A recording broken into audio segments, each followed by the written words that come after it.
Halo semuanya, selamat datang di STM Suara Tengah Malam bersama gua Fidro Ardiansyah yang akan menemani malam panjang kalian. Sebelumnya terima kasih karena kalian sudah mampir dan menonton video ini. Kali ini gua akan membacakan cerita yang berjudul Abangku Disukai Tante Kunti dari Kecil Hingga Menikah, yang ditulis oleh Bebasi dan diupload di Twitter. Sebelum masuk inti cerita, gue mau ngingetin kalian untuk subscribe channel ini terlebih dahulu dan nyalakan loncengnya supaya kalian gak ketinggalan cerita-cerita selanjutnya. Oke, tanpa basa-basi lagi, langsung aja kita masuk ke dalam ceritanya. Check this out.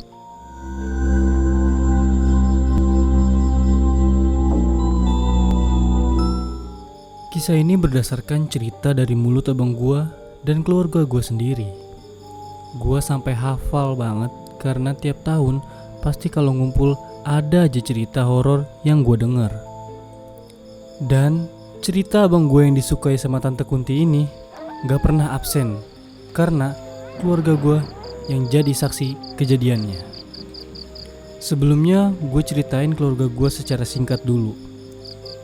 Jadi keluarga bokap itu zaman dulu kejawen banget, hampir mirip kayak masyarakat animisme yang ngasih sesajen, bakar dupa, dan di rumah banyak banget keris. Di rumah nenek, pokoknya benda-benda yang aneh gitu. Tapi sekarang mah udah enggak, alhamdulillah. Semuanya sudah mengenal Islam dan hal-hal seperti itu sudah ditinggalkan berpuluh-puluh tahun yang lalu. Ya, walaupun hal-hal mistis pasti belum bisa dihapus sepenuhnya karena kemampuan-kemampuan nenek moyang akan terus menurun garis keturunannya. Oke, cerita mulai dari sini. Jadi, abang gue dilahirkan di rumah nenek sampai dia SD. Rumah nenek gue itu di tengah-tengah kebun.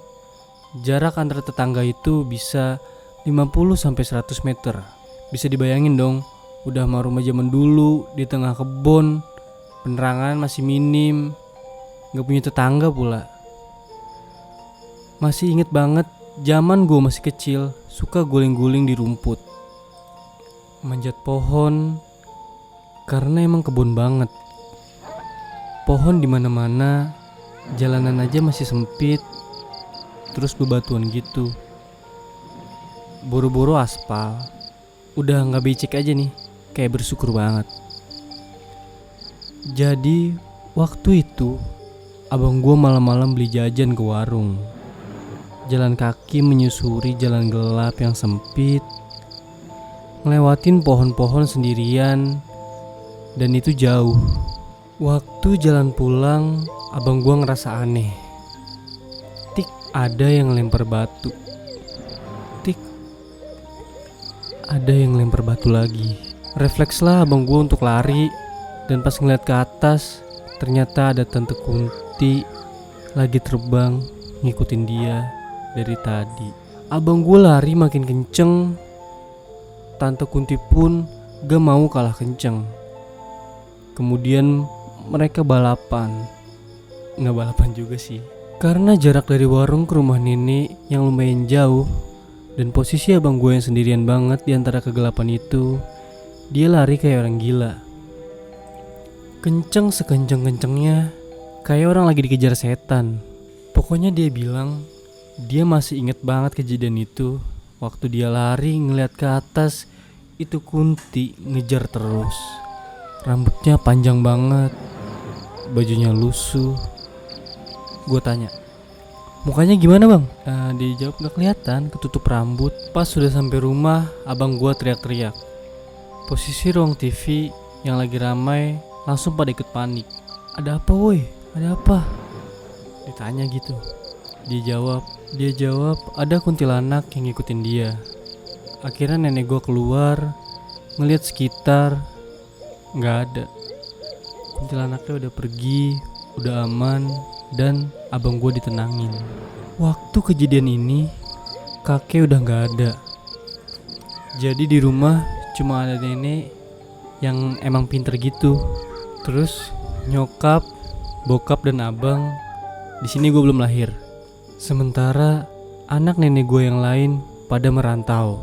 Pokoknya setelah kejadian itu, abang gue jadi sering dimimpiin Kunti. Sering banget. Kuntinya sama, yang ngejar dia bilang sama. Dan yang lebih anehnya, ini mimpi bukan yang berulang-ulang, tapi mimpi yang terus berlanjut. Gue bingung dong, tapi dia menegaskan lagi, mimpi yang terus berlanjut seperti cerita di kehidupan lain.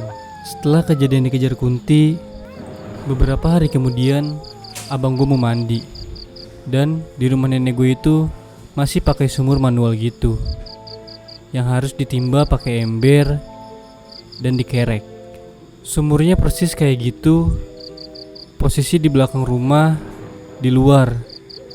Sementara kamar mandi ada di samping sumur itu. Udah tuh, abang gue mau keluar kan. Dia buka pintu belakang, jalan ke sumur. Pas sudah deket, tiba-tiba ada sosok nenek-nenek. Dia keluar dari sumur, terus terbang nyamperin abang gue. Abang gue di situ refleks teriak sekencang mungkin yang dia bisa. Namun satu, abang gue nggak bisa gerak. Dia mau lari tapi nggak bisa. Badannya benar-benar kaku. Yang bisa dia lakuin cuma teriak.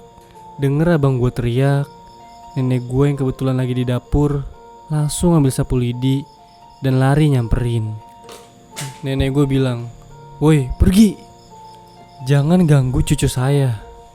Sambil mukulin itu hantu, dia terus teriak, "Pergi! Pergi!" Nenek gua terus ayun-ayunin sapu lidi itu ke hantu.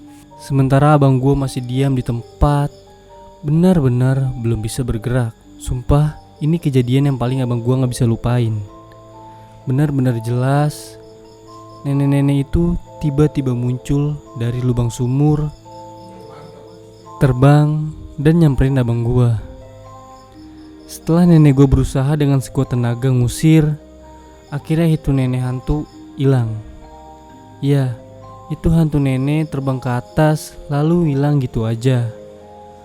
Lalu abang gue mulai bisa bergerak dan digandeng oleh nenek gue masuk ke rumah.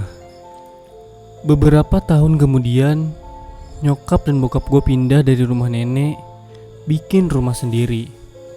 Kemudian lahirlah gua ini. Oke, sampai di sini dulu cerita di episode kali ini. Terima kasih sudah menonton video ini sampai akhir. Kalau kalian suka sama cerita ini, boleh like, komen, dan share supaya makin banyak yang tahu tentang cerita ini. Akhir kata, gue Pedro Ardiansyah pamit undur diri and thanks for watching.